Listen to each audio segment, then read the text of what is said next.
Yo, what's up, guys? Welcome to today's deck profile. I'm gonna be showing you my top 8 finish, my Purrely deck profile that I played at the Casco Regional. I went X1 and made, I think, 5th place or 4th place. I think 5th, yeah, 5th place. And to be honest, I think I could have went undefeated, but I lost one of my games because I sided in Gamma but forgot to side in Driver. Like, I deserve to lose that game, but I honestly thought I could have won that game if I just didn't forget to side in Driver, like a bozo. So in hindsight, 2020, I think I could have won the regional, but I decided to troll, so let me, I was playing really fast. I'm trying to like get the games going, so I sided a little too quickly. But anyways, let's get into the profile. But before we do, huge shout outs to Sam, Team Samurai X1. You can check out txs1.com and use pack 10 for 10% off for the main deck sleeves that I use, which is Supreme Pros. But anyways, let's get into the profile and jump right into it. All right, so I'm gonna be going off with the engine first, and then we'll get into like my non-engine. So I guess for the engine cards, I played triple Yellow Cat, aka Purrely, triple. Some people decided to play 2, but I'll tell you why you don't play 2. The main reason is because this deck, when you go first, have 6 quick play spells in the form of Delicious and Happy that requires a monster on the field. You don't want to normal summon a hand trap and activate Delicious to play the game. You rather normal summon a black cat or a yellow cat to play the game. So like that's like the main reason why I don't want to play any less than 3 of each. And to be quite honest, I think the yellow one is actually better than the black one because the yellow one allows you to play around DD Crow, and it's not once per turn, so it plays around Ogre as well. Like, this card is actually the best one if you actually tested the deck a lot. And obviously the black one is really powerful too, but people think that the best way to hand trap the deck is just, stop on black, but I play around that by focusing a lot of my plays actually around yellow. So yeah, I call them Yellow and Black Cat. Just bear with me, guys. I'm like really bad at pronouncing these names. So, 6 monsters to continue off the engine. 3 My Friend, 3 Pretty, 3 Happy, 3 Delicious, 3 Sleepy. Max out all of them. You want to see them. When you go second, all these cards are insane because they're all live. But when you go first, only 6 of them can be used in the draw phase. So so that's why, like, what do you call it? That's why, like, but you still want to max these out because having these max out allows you to hit with yellow more consistently. Because I've seen that people decide to cut, like, these ratios down. Like, they play like 2 Sleepy Memory or like 2 Happy, and I don't think that's good because you're gonna miss off yellow, and you want to hit off yellow as consistently as possible, so you max them out. Okay, and then just 1 trap. Yep. All right, so so that's pretty much the main deck engine cards. As you can see, this is 3, 6, 9, 12, 15, 18, 21, 22 cards, which leaves you 18 cards for non-engine. So let's go into the non-engine slots. So I play 3 Droll and Lockbird, 3 Ghost Ogre, I play triple Kurikara, double Tactics, double Book of Moon, and triple Impermanence. And then I play for my discard engine 1 Brow, 1 Beast. So let's go, I guess, down from top to bottom, the reason why I decided to play each card. So I think Droll is the most impactful hand trap this format. So as a result, I want to main deck it and I want to draw into it. So that's why this is at 3. Ogre was there because I expected a lot of super heavy in my regional, and Ogre is really good on Wakashi. Not only that, the Ogre is also really good to draw off your engine to beat your opponent's My Friend, and it's really good into Kashtira Birth game 1 as well, because that's usually their follow-up. After you crack their board, that's usually their main follow-up. Triple Kurikara I'll explain after. So double Tactics, because everyone's playing like 15-ish hand traps in the main deck now.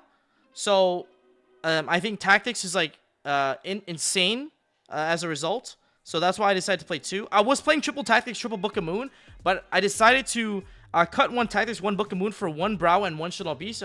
And the main reason is the main reason why I play just these 2 and no other discard is because I actually don't think the discard engine is that good, but I think the best ones to play are the ones that draws you cards, because as you draw more cards in the draw phase, you're able to get more quick plays in your hand.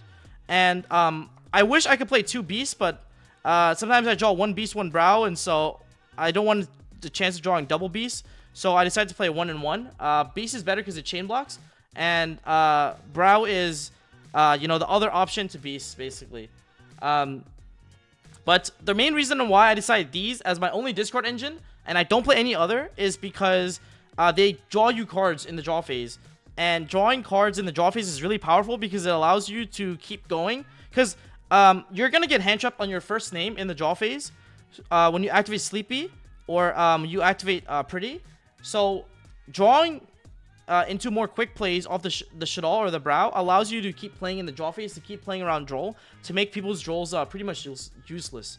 So that's why I decided to play this engine. For me, playing Snow or playing like the other search cards aren't as good because they don't actually facilitate more plays.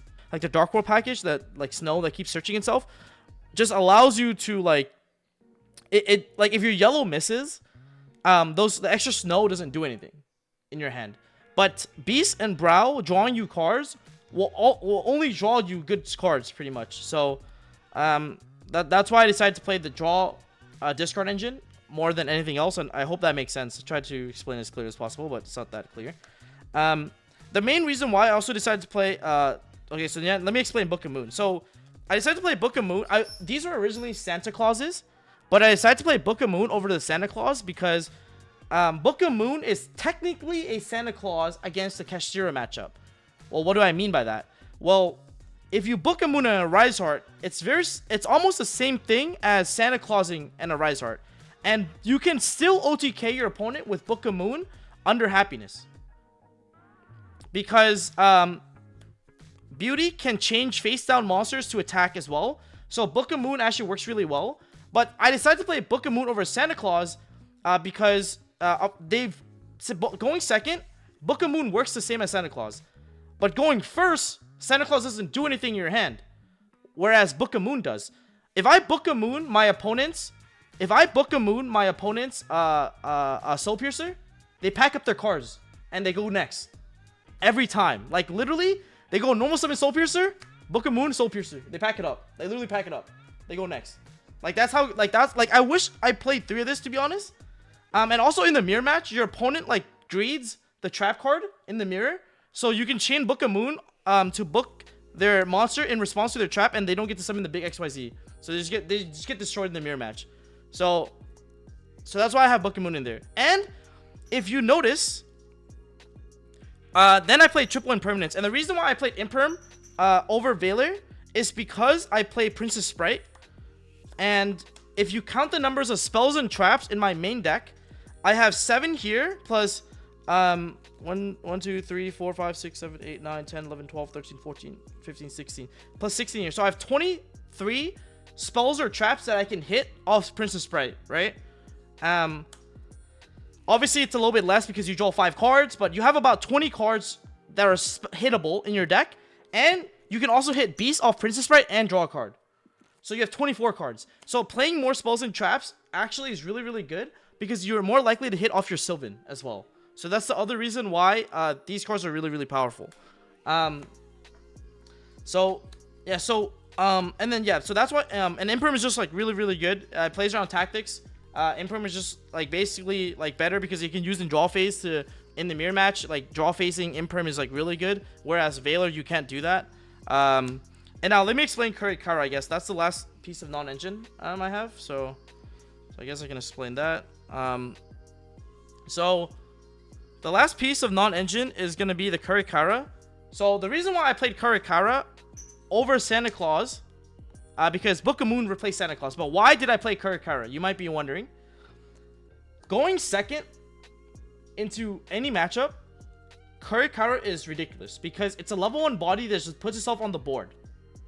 And that's really, really, really, really, really, really important because it makes it so that Kurikara plus any of your normal summon Purrelys or any of your spells literally threatens a Zeus on spot. Or against Kashtira, I've literally at the regional against Cash, I attributed 5 of my opponent's monsters, their Fenrir, their Unicorn, their Shangri-La, their Diablosis, and their Arisart, and then this is at 9,000. I attack directly for game. That also came up. If you tribute 4, it goes to 7,500, and then any of your Purrely monsters can rank up and then kill him as well. The main reason I decided to play this deck specifically because it has an insane Kashtira matchup, like a ridiculous Kashtira matchup. Like if your opponent goes a Arisart pass, you can activate any of your Purrely spells and choose to not summon, right? And then the Arisart mandatory triggers, and then you just summon Kirikara, and you can pretty much like kill them afterwards as well. Or if not, you put a level 1 on the board. Against like super heavy samurai, you can Kirikara their Appaloosa, their Baron, and then bring back their Baron at end phase, and then put up Zeus, and then you have Baron, Zeus, Kirikara, and they just lose. So yeah, Kirikara is like really insane. Like, and the fact that it's a level 1 is crazy. Like, people don't understand the fact that it's a level 1 is really, really crazy because, like I said, you get to overlay for Princess Sprite, Nightingale, and Fuko. Like these, and then just make like a Zeus out of nowhere. So like you trade 1 for 1 or 1 for 2 with Kirikara, and then they don't have anything to answer the Zeus afterwards as a result, and it's just game. So that's pretty much the reason for my main deck. I didn't really explain the engine cards because I think you have to play 3 of all of them. So yeah. Anyways, so yeah, so that's pretty much the deck. 40 cards in the main.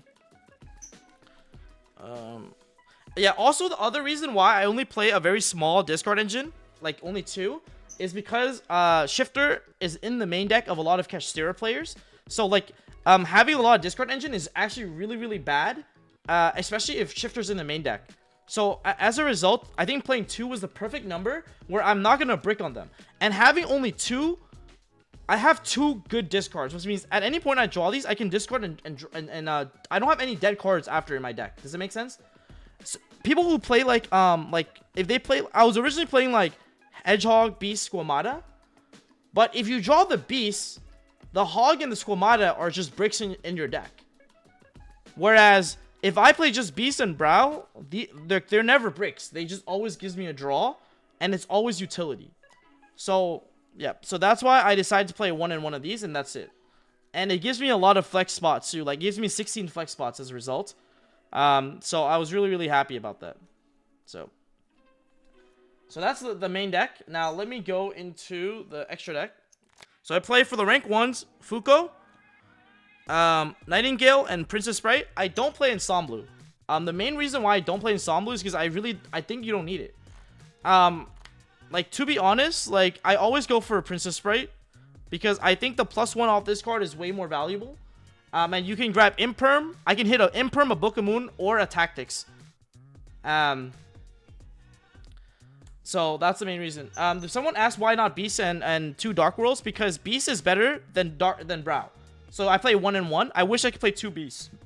Beast can chain block Gamma. Brow cannot chain block because Brow is mandatory. So that's why Beast is better than Brow. But you can't play 2 Beasts because Beast is once per turn. For the rest of the extra deck, you play 2 Beauty. You have to play 2 of this. I see people playing 1. You have to play 2 of this. This card is insane. I usually end on double Noir. If you combo correctly, you end on Beauty, the Trap Set, and a Noir. If they out your 1 Noir, you can use Beauty to imperm one of the cards and trap on top of Beauty, and you end on double Noir, and then it's just game. Now this people definitely don't play, which is Double Happiness. You have to play 2 of this card. This card is the first effect of this card is not once per turn. It is not once per turn. This card is like really, really insane.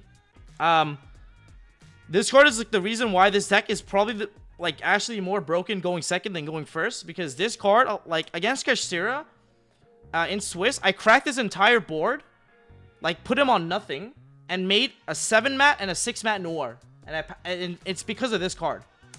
Like, I used Beauties with Pretty underneath, start sucking up all his cards after negating his Arise Heart. Made Double Happiness, started attacking, swinging, gaining infinite cards from my deck, and then they just they just lose. They just put up double Noir after with 6-7 mats each in this game. I played 2 Plum as well. You have to play 2 of all of these. It also plays around Unicorn and Diablosis by playing 2 of all of these, pretty much. Because I realized that when you play 1 Happiness, if your opponent's smart, they Diablosis your 1 Happiness, and you're like in a tough spot. Because Happiness, I've OTK'd my opponent under Shifter with Happiness before. And, yep. Then I played Double Noir. That needs to be said. And I played 1 Downerd for ranking up. Double Zeus. 2 Zeus actually comes up. I wish I could fit the 3rd Zeus in. I was originally playing a list with 3 Zeus, but I just can't fit it.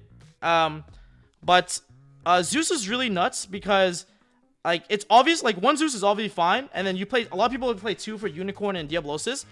But for the decks that don't have Unicorn and Diablosis in their what do you call it? In their arsenal, Zeus is actually ridiculous because you can make a 5-mat Zeus. It's very common to make a 5-mat Zeus. I'll show you how. So, like, basically going second, you usually have something like Beauty with something like this. Like Beauty, Pretty, like a yellow, right? Like something like this to make this, okay? You then use Beauty to take your opponent's card. Pretty's effect to take your opponent's card. So now you have 4 mats or 3 mats. You attack, and then you make Downerd on top, and then you make Zeus. So you have a 5-mat Zeus. The turn after, you can attack with Zeus again, and make another Zeus on top, so now it's 6 materials. And that is actually really, really important. And then the last card I played in my extra deck is a card that actually won me my round 1 against Labyrinth, that goes in match me and skill drained me, and I still won. And it's Protector of the Ancient Moon. This card is absolutely insane. It requires 2 fairy monsters, and it contributes itself for costs to target 1 fairy monster and target 1 card your opponent control and destroy it. So my opponent skill drained me and goes in match me game 1 after winning the dice roll, and I beat him because I had this card in my deck. Because all I did was I summoned yellow into yellow. They're both flight monsters. Use both to make Protector of the Moon. Effect, because it tributes for cost, skill drain doesn't apply to it, and then it destroys. I destroyed his skill drain. Then the next turn, I destroyed his skill drain, and then the next turn I summon my last yellow from the deck, and then I go yellow into another light monster, which is Happiness, and then attack, gain infinite materials on Happiness. Happiness is the effect when I activate a Purrely Quick Play, can bounce, attach it to this card, and then bounce a back row. So I bounce his Gozen afterwards. And then I can also, even if I don't bounce the Gozen, I can make Zeus, which is also a light monster. So Gozen just didn't do anything. So like this deck has a lot of tools to like beat floodgates as well. At least like those type of floodgates. So but yeah, so that's pretty much the deck that I played. I do have a side deck as well, but I think the side deck is like super spicy. So I'm gonna keep it under wraps for now, in anticipation of the YCS. But yeah, so if you guys are interested in trying to learn more about this deck, I think I'm gonna be starting coaching again. So I'll have that information in the description box below, and if you guys want to sign up, and then definitely let me know. But I hope you guys enjoy the profile and the explanation. I think this deck is really, really solid. It's a very difficult deck to play, and I definitely encourage you to play this deck a lot before you buy it, because it's a very, very difficult deck to play. Like, a lot of very good technical play is needed to play this deck. It's very rewarding though if you play it really nice. But yeah, anyways, I will see you guys in the next one, and don't forget to subscribe and comment down what you think my side deck is actually, and I'll see you guys in the next one. Peace.